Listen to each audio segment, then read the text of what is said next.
Hello students, so this is the second lecture of solid state and today we are going to study about types of crystalline solid, right? So crystalline solid may be categorized into four parts. The first part or first type of crystalline solid be ionic solid, and second molecular solid, and third covalent solid, and fourth and last is the metallic solid.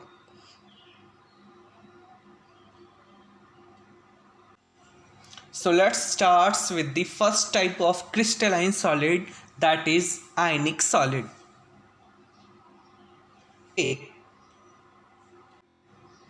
So ionic solids, the structural units of an ionic crystals are cations and anions, and they bound with together by strong electrostatic forces. For example, like sodium chloride, potassium chloride, etc. Right. So students, ionic solid के case में क्या होगा, जो भी आपके constituents units होंगी crystal, जिसकी help से क्रिस्टल फॉर्म होगा, अगर आयनिक क्रिस्टल है उस केस में क्या होंगे, आपके कॉन्स्टिट्यूएंट पार्टिकल्स आपके आयंस होंगे, that is cations and anions होंगे. एंड जहाँ पर केटायंस एंड एनायंस होते हैं उसके बीच जो फोर्स ऑफ अट्रैक्शन वर्क करता है उसको आप बोलते हो इलेक्ट्रोस्टैटिक फोर्स. राइट. सो यहाँ पर आप देख सकते हो ये NaCl का क्रिस्टल स्ट्रक्चर है जहाँ पर sodium cation and chloride anion अपने फिक्स्ड पोजीशन पर लोकेटेड है. राइट. इन सभी पॉइंट्स को आप क्या बोलते हो, लैटिस पॉइंट. इसको हम आगे डिस्कस करेंगे. Look at this, some characteristics of ionic solid. Ionic solids have high melting points, right? Ionic solids में क्या होगा, मेल्टिंग पॉइंट हाई होता है. ऐसा क्यों होता है, क्योंकि इनके जो भी कंस्टिट्यूएंट पार्टिकल्स होते हैं, दैट मीन्स जो भी केटायंस एंड एनायंस होते हैं, उसके बीच जो फोर्स वर्क करता है आपका, दैट इज इलेक्ट्रोस्टैटिक फोर्स, वो बहुत स्ट्रांग होता है. Due to this the melting point of ionic solids are very high. Now second point is these solids do not conduct electricity because the ions are fixed in their lattice position, right? So these are the non-conductor of electricity, right? They do conduct electricity. Point number third, they do conduct electricity in molten state or when dissolved in water because the ions are free to move in the molten state or solution, right? जो भी आपके आयनिक solids होते हैं, they do not conduct electricity. ये electricity conduct नहीं करते हैं क्योंकि जो भी केटायंस एंड एनायंस होते हैं वो अपनी पोजीशन पर फिक्स्ड होते हैं. राइट. लेकिन अगर आप आयनिक सॉलिड को वाटर में डिज़ोल्व करते हो या फिर अगर वो मोल्टन स्टेट में होता है, in case of molten state और solution, these ions are free to move. Right. ये जो केटायंस एंड एनायंस होते हैं ये मूव करने के लिए फ्री होते हैं. Due to this ionic solids are conduct electricity in molten state और सोल्यूशन. राइट. पॉइंट नंबर 4 आप लोग देखिए, they are hard as only strong external force can change the relative positions of ion. Right. So ये सभी hard होते हैं लेकिन आप स्ट्रॉन्ग एक्सटर्नल फोर्स अप्लाई करके इसकी रिलेटिव पोजीशन साइंस की चेंज कर सकते हो. राइट.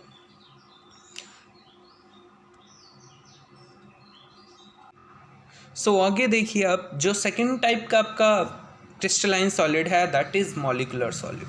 मॉलिक्यूलर सॉलिड्स में क्या होगा, जो भी कॉन्स्टिट्यूएंट पार्टिकल्स होंगे आपके वो मॉलिक्यूल्स होंगे. Right. So look at this. In molecular solids, the constituents are neutral molecules. They are held together by weak van der Waals forces, right? And generally, molecular solids are soft and they do not conduct electricity. These molecular solids are further classified into 3 types. Now, the first one is non-polar molecular solid. Right. Name से ही इसके clear है, यहाँ पर जो भी constituent particles होंगे वो सभी नॉन पोलर मॉलिक्यूल्स होंगे. Right. So in a non polar molecular solids, constituent molecules are held together by weak dispersion और London forces. Right. They are they have low melting points and are usually in liquid or gaseous state at room temperature.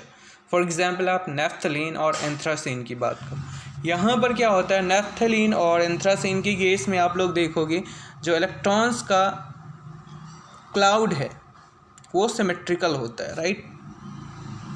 We can see easily in case of this molecules, यहाँ पर जो electrons का cloud होता है वो symmetrical होता है. आप यहाँ पर इजीली देख सकते हो ये पाई बॉन्ड जो होगा वो दोनों रिंग के रेजोनेंस में पार्टिसिपेट करेगा. सो इसका मतलब ये है यहाँ पर जो इलेक्ट्रॉन क्लाउड है वो सिमेट्रिकल है, राइट. अब सिमेट्रिकल क्लाउड होने की वजह से क्या होगा, जब दो ऐसे मॉलिक्यूल्स आपस में आएंगे तो इनका इलेक्ट्रॉनिक क्लाउड जो होगा वो किसी एक तरफ शिफ्ट हो जाएगा, जिसकी वजह से इसमें पोलैरिटी डेवलप हो जाएगी, राइट. आप इसको इस तरीके से इजीली समझ सकते हो. सपोज ये फर्स्ट मॉलिक्यूल आपका है, ये सेकेंड मॉलिक्यूल है, राइट.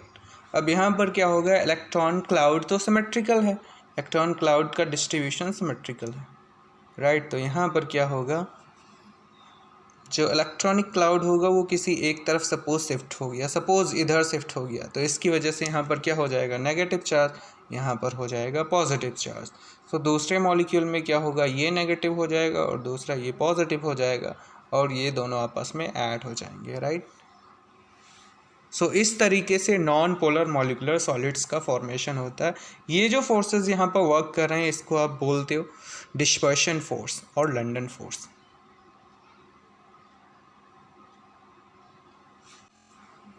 जो सेकेंड टाइप का मॉलिकुलर सॉलिड होता है which is known as polar molecular solid, right. Name से ही क्लियर है, यहाँ पर जो भी कॉन्स्टिट्यूएंट पार्टिकल्स होंगे वो पोलर मॉलिक्यूल्स होंगे, राइट. सो यहाँ पर देखिए आप लोग, the constituents are molecules formed by polar covalent bonds, right. यहाँ पर दैट मीन्स यहाँ पर जो भी कॉन्स्टिट्यूएंट पार्टिकल्स होंगे यहाँ पर वो पोलर मॉलिक्यूल्स होंगे, right. They are held together by relative strong dipole interactions. They have higher melting points than the non-polar molecular solids. For example आप सॉलिड CO2 की बात करते हैं या सॉलिड अमोनिया की बात करते हैं, ये सभी आपके एग्जाम्पल होंगे पोलर मॉलिकुलर सॉलिड्स के, राइट. अब यहाँ पर जो आपका डाइपोल इंटरेक्शन है वो क्या होता है, तो अगर कोई दो ऐसे मॉलिक्यूल्स हैं जिसमें पोलैरिटी है, सपोज यहाँ पर पॉजिटिव है, ये यहाँ पर नेगेटिव है, यहाँ पर पोलैरिटी फिक्स है, तो दूसरे मॉलिक्यूल में भी पोलैरिटी फिक्स होगी. सो यहाँ पर हो जाएगा नेगेटिव, यहाँ पर हो जाएगा पॉजिटिव, ये दोनों ईजिली ऐड हो जाएंगे.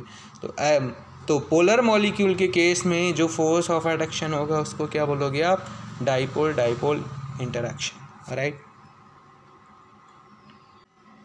जो थर्ड टाइप का आपका मॉलिकुलर सॉलिड है which is known as hydrogen bonded molecular solids, right. So इसमें क्या होगा, the constituents are held together by the hydrogen bond. यहाँ पर जो भी कॉन्स्टिट्यूएंट पार्टिकल्स होंगे वो हाइड्रोजन बॉन्ड के थ्रू जुड़े होंगे, right. They are generally soft solid under room temperature. Like आप बात करते हो सॉलिड आइस की बात करते हो आप, आइस में क्या होगा, हाइड्रोजन बॉन्डिंग होती है इस तरीके से,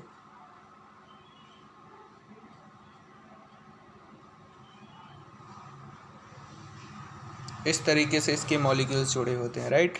तो यहाँ पर जो आइस है, ग्लूकोज, आप यूरिया के केस में भी देख सकते हो, ये जो सॉलिड्स होते हैं वो हाइड्रोजन बॉन्डेड मॉलिकुलर सॉलिड्स होते हैं, राइट. सो थर्ड टाइप का जो आपका क्रिस्टलाइन सॉलिड होता है उसको बोलते हैं कोवैलेंट सॉलिड्स, और इसी को नेटवर्क सॉलिड भी बोलते हैं, network solid, right. So in covalent solids, the constituents atoms are bound together in a three-dimensional network entirely by covalent bond, right. For example, आप डायमंड सिलिकॉन कार्बाइड की बात करते हो, जो भी एलोट्रॉप्स ऑफ कार्बन है, डायमंड हो गया, ग्रेफाइट हो गया, इन सब में क्या होता है आपका, ये सभी नेटवर्क सॉलिड के कैटेगरी में आते हैं, right. Such covalent networks crystals are very hard and have high melting point. They are usually poor thermal and electrical conductors, right. Covalent bonds के केस में क्या होगा, जो भी कॉन्स्टिट्यूएंट्स होंगे वो आपके एटम्स होंगे, एंड इसमें क्या होगा, आपका कोवैलेंट बॉन्ड होगा, और सारे कॉन्स्टिट्यूएंट पार्टिकल्स यहाँ पर थ्री डायमेंशन में अरेंज होंगे, राइट। और जो आपका फोर्थ और लास्ट टाइप का मॉलिक्यूलर सॉलिड क्रिस्टलाइन सॉलिड है, which is known as metallic solid. Metallic solids क्या होते हैं? In metallic solid the lattice point are occupied by positive metals ion, right, and a cloud of electrons in the space. They are hard and have high melting point. Metallic solids possess excellent electrical and thermal conductivity, right. They possess a bright luster. Examples of metal and metal alloys belongs to this type of solid. For example, copper, iron, zinc, silver, etc. These are the examples of metallic solid. In case इसकी metallic solids के case में क्या होगा, जो भी metals होंगे, right, like silver, ये positive form में होगा एंड इसके पेरिफेरल इलेक्ट्रॉन्स का क्लाउड होगा, जिसकी वजह से इसकी न्यूट्रलिटी बनी रहेगी। So thank you so much students, आज के लिए इतना ही, मिलते हैं नेक्स्ट क्लास में।